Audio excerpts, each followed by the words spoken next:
Hi friends, welcome back to KP ಅಡುಗೆ ಮನೆ. ಇವತ್ತಿನ ವಿಡಿಯೋದಲ್ಲಿ ಉಬ್ಬು ರೊಟ್ಟಿಯನ್ನು ಯಾವ ರೀತಿ ಮಾಡೋದು ಅಂತೇಳಿ ನೋಡುವ. ಅದಕ್ಕೆ ಮೊದಲಿಗೆ ನಾವಿಲ್ಲಿ ನೆನೆಸಿದಂಥ ಕುಚ್ಚಿಲು ಮತ್ತು ಬೆಳ್ತಿಗೆ ಅಕ್ಕಿಯನ್ನು ತಗೊಂಡಿದ್ದೇವೆ. ಎರಡೂ ಕೂಡ ಸಮ ಪ್ರಮಾಣದಲ್ಲಿ ತಗೊಂಡದ್ದು.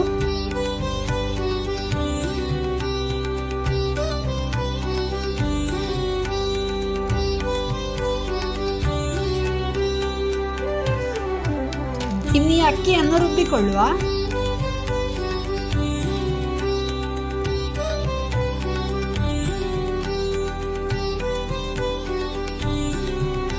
ಅಕ್ಕಿಯನ್ನು ರುಬ್ಬಿಕೊಳ್ಳಿಕ್ಕೆ ಸ್ವಲ್ಪ ನೀರು ಹಾಕಿದ್ರೆ ಸಾಕು. ಯಾಕೆಂದ್ರೆ ನಮಗೆ ಹಿಟ್ಟು ಗಟ್ಟಿ ಬೇಕಾಗ್ತದೆ.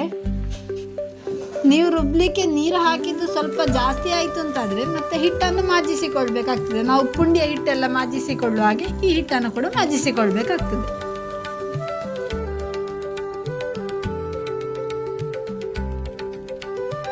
ಈಗ ಅಕ್ಕಿ ಚಂದ ನೈಸ್ ಆಗಿದೆ. ಇನ್ನು ಇದನ್ನು ಕಲ್ಲಿಂದ ತೆಗೆದು ಒಂದು ಬಟ್ಟಲಿಗೆ ಹಾಕಿಕೊಳ್ತೇನೆ. ಇಲ್ಲಿ ಅಕ್ಕಿಯನ್ನು ನುಣ್ಣಗೆ ರುಬ್ಬಿಕೊಳ್ಬೇಕು.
ಇನ್ನು ಈ ರುಬ್ಬಿದಂತಹ ಹಿಟ್ಟನ್ನು ಈ ರೀತಿಯಾಗಿ ಉಂಡೆಗಳನ್ನಾಗಿ ಮಾಡಿಕೊಂಡ್ರಾಯ್ತು.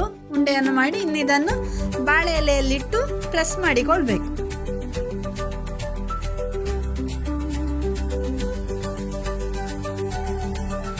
ಬಾಳೆ ಎಲೆ ಸಿಗ್ಲಿಲ್ಲ ಅಂತಾದ್ರೆ ಕಾಟನ್ ಬಟ್ಟೆ ಅಂದ್ರೆ ಈಗ ಕರ್ಚೀಫ್ ಯಾವ್ದಾದ್ರು ಆಗ್ತದೆ. ಇಲ್ಲದಿದ್ರೆ ಪ್ಲಾಸ್ಟಿಕ್ ತೊಟ್ಟೆಯನ್ನು ಇಟ್ಟಾದ್ರೂ ಒತ್ತಿಕೊಳ್ಬಹುದು.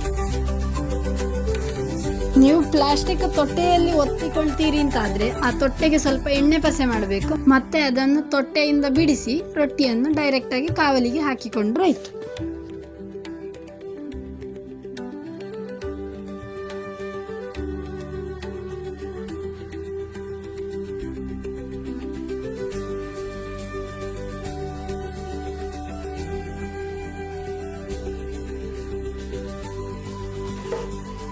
ಈಗ ಕಾವಲಿ ಬಿಸಿಯಾಗಿದೆ.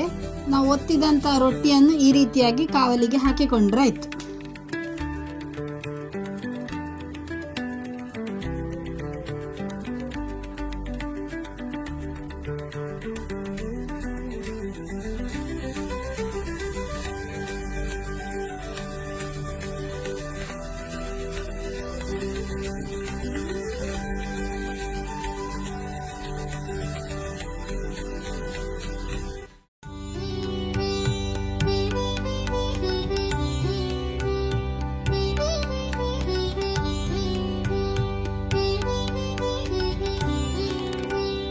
ಬಾಳೆಲೆ ಸ್ವಲ್ಪ ಬಾಡಿದಾಗ ಅದರ ಇನ್ನೊಂದು ಸೈಡಿಗೆ ತಿರುಗಿಸಿ ಅದರ ಮೇಲೆ ಇರುವ ಬಾಳೆಲೆಯನ್ನು ತೆಗೆದ್ರಾಯ್ತು.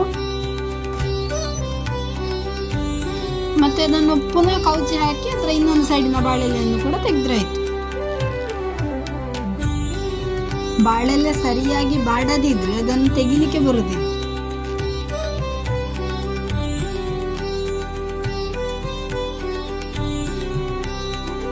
ಇನ್ನಿದನ್ನು ಸ್ವಲ್ಪ ಬೇಯಿಸಿಕೊಂಡ್ರಾಯ್ತು. ಆಗ ರೊಟ್ಟಿಯ ಕಲರ್ ಬಿಳಿ ಇದ್ದದ್ದು ಸ್ವಲ್ಪ ಚೇಂಜ್ ಆಗ್ತದೆ.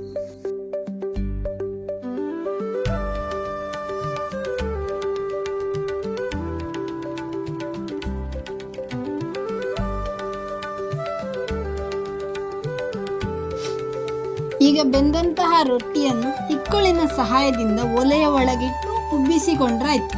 ಒಲೆ ಇಲ್ಲದಿದ್ದರೆ ಗ್ಯಾಸ್ ಸ್ಟವ್ ಅಲ್ಲಿ ಕೂಡ ಉಬ್ಬಿಸಿಕೊಡ್ಲಿಕ್ಕಾಗ್ತದೆ.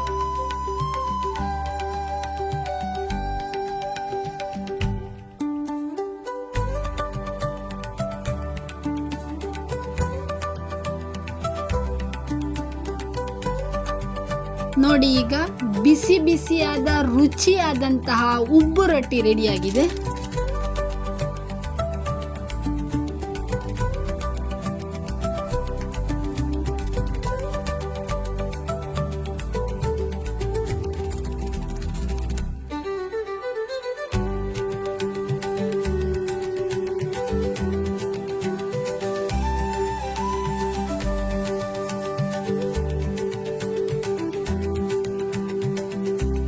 ನಮ್ಮ ಇವತ್ತಿನ ಪೊಕ್ಲ ರೊಟ್ಟಿಯ ವಿಡಿಯೋ ನಿಮಗೆಲ್ಲರಿಗೂ ಇಷ್ಟವಾಯಿತು ಅಂತೇಳಿ ಭಾವಿಸ್ತೇನೆ.